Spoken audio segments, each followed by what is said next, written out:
और हमारी स्टोरी को लाइक, शेयर और चैनल को सब्सक्राइब करना ना भूलें।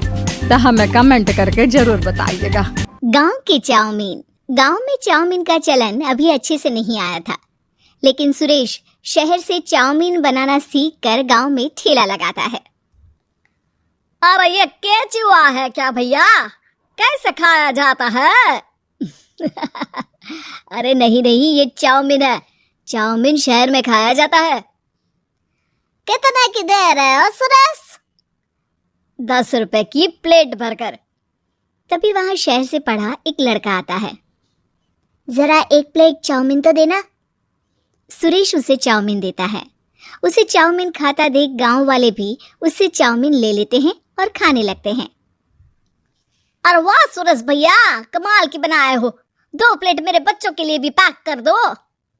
बस फिर क्या था, सुरेश का ठेला लगता है और चाउमीन खरीदने वालों की लाइन लग जाती है। तभी वहां से गांव का साहूकार होकर गुजरता है। और ये क्या भीड़ लगी है? लगता है झगड़ा हो गया है गांव में।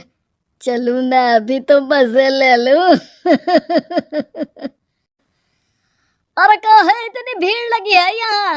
लड़ाई हो गई है क्या?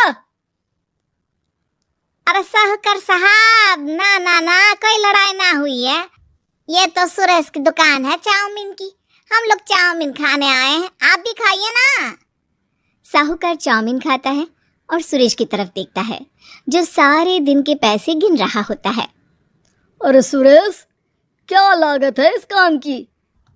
अरे साहूकार जी, आप अब आए हैं तो ये पूरे 10,000 रुपए ले जाइए, जो पिछले साल शहर जाने से पहले आपसे लिए थे ना। लागत तो क्या कहे, जो आपने दिया था उसी में सीखा भी है और दुकान भी खोल ली। अरे पैसे इतने जल्दी क्या जरूरत थी? कैसे जरूरत नहीं थी साहूकार जी, इतना मोटा ब्याज कहाँ से भरते। साहूकार को अब सुरेश की दुकान को हड़पने की लालच आ जाती है। नाना करते ये सारे दिन में 500 रुपये कमा ही लेता है। अरे गांव में ये ऐसे ही कमाता रहा तो कहीं ब्याज का काम ना शुरू कर दे। अरे भैया, कोई ना कोई जुगाड़ तो करना पड़ेगा। अब साहूकार घर आ जाता है और अपनी बीवी को सारी बात बताता है। हाँ जी, ये तो मैंने भी सुना है कि सुरेश के हाथ की चाउमीन नहीं खाई तो कुछ नहीं खाया। अरे हाँ, सही ही कहते हैं। मैं अभी खा कर ही आ रहा हूँ। अरे भाग्यवान है, कितना अच्छा हो ना अगर वो पैसा हम लोगों को मिल जाए। क्यों हैं? हाँ, वो तो है, लेकिन कैसे? हम लोगों को तो चाउमीन बनाना आता ही नहीं है। साहूकार और उसकी बीवी अब रोज चुपके से सुरेश के घर जाते हैं और खिड़की से उसे चाउमीन बनाते देखते। अब क्या था, दोनों को चाउमीन बनाना आ जाता है। फिर एक रोज, और सुरेंद्र, तुझे साहूकारनी ने बुलाया था। बोल रही थी कि बेटे के जन्मदिन में 10 किलो चाउमीन का ऑर्डर देना है, बना दोगे ना? अरे हाँ साहूकार जी, मैं जरूर बना दूंगा। कब देना है घर में 10 किलो चाउमीन? अरे वो तो तू घर आकर बता कर लेना, मैं नहीं बता पाऊंगा। ठीक है, शाम को काम निपटा कर आ जाता हूँ। सुरेश साहूकार के घर जाता है, लेकिन वहां मियाँ बीवी मिलकर उसे बंधक बना लेते हैं। अरे मुझे क्यों बांध रखा है? मुझे छोड़ दो। आज से तेरा ठेला मैं लगाऊंगा और बहुत सारे पैसे कमाऊंगा। साहूकार एक आदमी को सुरेश की निगरानी में लगा देता है और वहां से चला जाता है। अगले दिन, अरे साहूकार जी, आप कब से चाउमीन बेचने लगे और अपना ये सुरेश कहाँ गया? अरे वो तो शहर गया है, उसका कोई काम निकल आया था। बोल रहा था कि जब तक वो ना आए तब तक मैं ही उसके ठेले का काम कर दूं। पैसे भी तो बहुत उधार ले रखे थे उसने। लगता है कर्जा भरने के डर से भाग गया है। अरे पर वो तो बोल रहा था कि उसने सारा कर्जा उतार दिया है, और वो क्यों भागेगा? इतना तो कमा रहा था। अरे मुझे क्या पता। अरे चाउमीन खाना है तो बोलो, नहीं तो भागो यहाँ से। अरे हाँ, दे दो। अब तो चाउमीन खाना पूरे गांव के लोगों के लिए आदत ही बन गया है। ना खाओ तो नींद ना आए।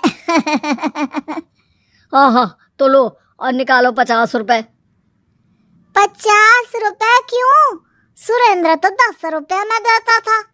अरे वो पागल था, मैं थोड़ी ना हूँ। गांव वाले जिनको चाउमीन की लत लग गई थी वो करते भी क्या, दे दो और ये लो 50 रुपए। लेकिन फिर साहूकार उन लोगों को प्लेट में थोड़ी सी चाउमीन रख देता है। अरे ये क्या, पैसे 5 गुना ज्यादा और चाउमीन है बस इतनी सी। अरे साहूकार साहब, भगवान से तो डरो। बस फिर क्या था, साहूकार की मन मर्जी चलने लग जाती है और गांव वाले करते भी क्या। एक रोज मुझे तो लगता है कि सुरेश को साहूकार ने मार डाला होगा, क्योंकि उसका काम इतना अच्छा चल रहा था, फिर वो क्यों जाता, और वो भी साहूकार के हवाले दुकान करके। ना बाबा ना। अगले रोज भाग्यवान, देखो तो जरा, इस सुरेश भी ना कितना पागल था। जिस काम से वो ज्यादा पैसे बना सकता था उससे इतने कम पैसे छाप रहा था। 50 रुपए प्लेट में भी गांव वाले खूब खा रहे हैं चाउमीन। हाँ जी, और जितने में वो लोगों को 10 प्लेट खिलाता था भर भर कर हम लोग उतने में 20 प्लेट बना रहे हैं, क्यों जी? वहीं सुरेश रोज भगवान से मांगता कि बस एक बार वो किसी तरह वहां से निकलने में कामयाब हो जाए, लेकिन उसकी हर कोशिश नाकामयाब होती। फिर एक दिन, अरे भाग्यवान, ऐसा कुछ करो कि चाउमीन बनाने का खर्चा आधा हो जाए, जिससे हम लोगों को और मुनाफा हो। ना जी, मुझे तो कोई तरकीब ना सूझ रही। अरे सुनो, एक काम करते हैं, चाउमीन बनाने में जो सब्जी लगती है वो मंडी में लेने तुम देर रात चली जाना। तब तक वो सारी सड़ी गली सब्जी जो दुकानदार वहीं फेंक जाते हैं वो उठा कर ले आना फ्री में।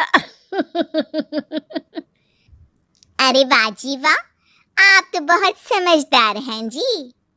बीवी वैसा ही करती है, लेकिन अब लोग चाउमीन खाते तो मुंह बनाकर। फिर एक बार, अरे राम राम राम, ये पेट में दर्द काहे हो रहा है? आई, आई, आई, आई। हाय रे हाय, मेरा भी पेट दर्द के मारे फटा जा रहा है।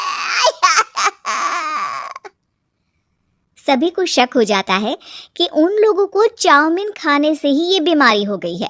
वहीं दूसरी तरफ जो आदमी सुरेश की निगरानी कर रहा था वो सो रहा होता है और मौका देखकर सुरेश वहां से भाग जाता है।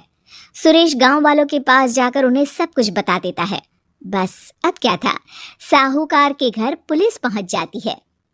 चलो, तुमने गांव के लोगों को खराब सब्जी वाली चाउमीन खिलाकर बीमार किया और सुरेश को बंधक बनाया। तुम्हें इसीलिए हम गिरफ्तार कर रहे हैं।